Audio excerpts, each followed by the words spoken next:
No, actually, if you look at the fastest growing demographic on Facebook, it's women over the age of 55. And you'll see, a wide spread of demographics on Twitter. Actually, more than half of Twitter users are 35 or older and make $100,000 or more.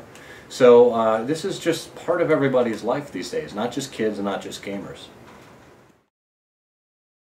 Seriously, this is an evolution of the way the social web is going. If you look at the big announcement that Facebook made just recently, they're integrating into more of the web and more of the behaviors people have, not only online but now offline as well.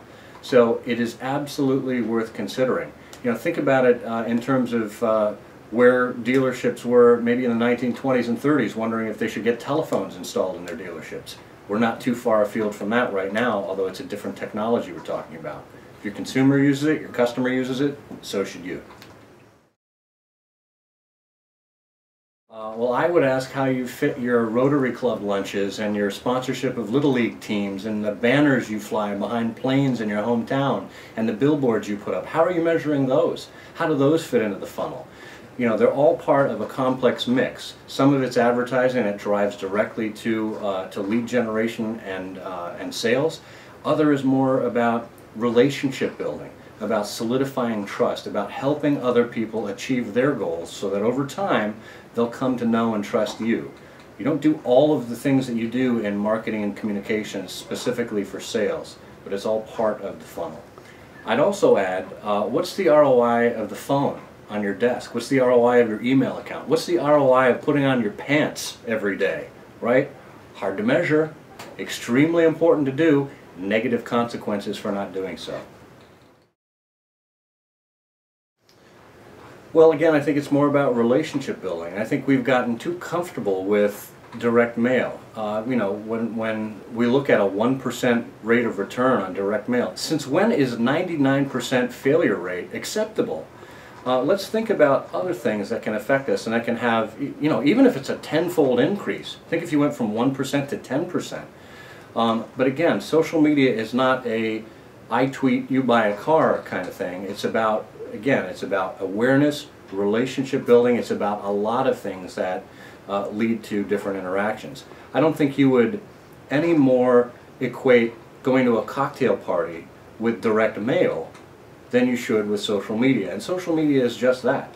You don't walk into a cocktail party, hand out your business card to everybody and leave and expect that sales magically appear. It's about sticking with people, understanding what they're talking about, getting involved in their conversations, interjecting when you have something interesting to say, but ultimately being part of the party.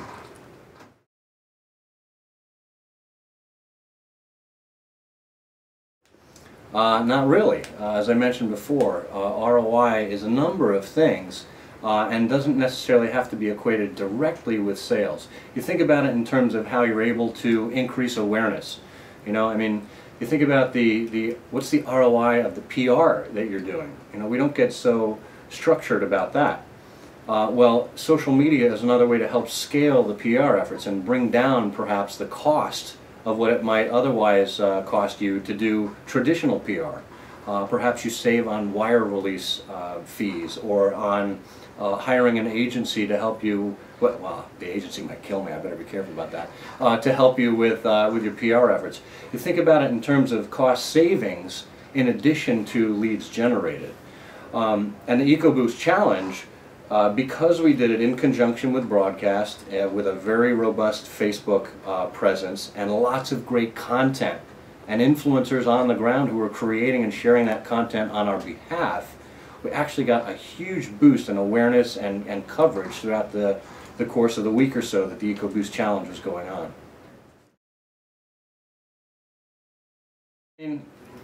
Social media is no more of a fad than the internet is, quite frankly. And I think we've seen reduced time spent on television with DVRs now. We see people skipping over 30-second spots. And what do they want? They want something that's relevant to them. They want something that provides value. And think about the ways you have to provide value to your customers via social media. There's a myriad number of ways to go about that.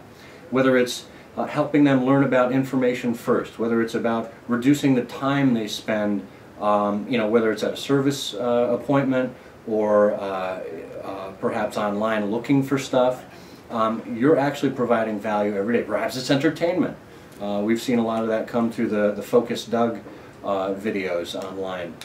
There's a variety of ways to think about it, but when people are time-starved and they don't trust companies to begin with, our ability to break down those barriers and to build trust is increasing every day.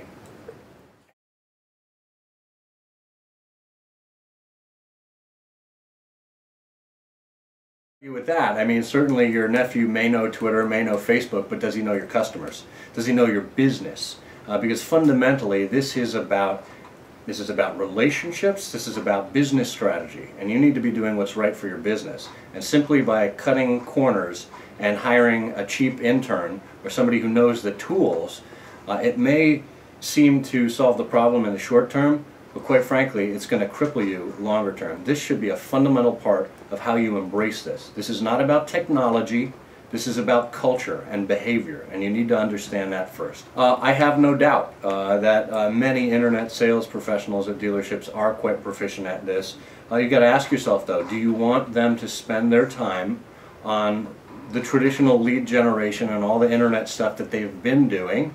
And I would imagine you're working them 100% to their capacity right now.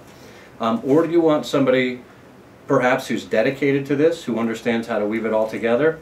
Or even better, do you want to start teaching all of your employees how to do this, from your receptionist to your service manager to all the guys on the floor, so that no matter who comes through the door, they know that somebody is there to take care of them online and off?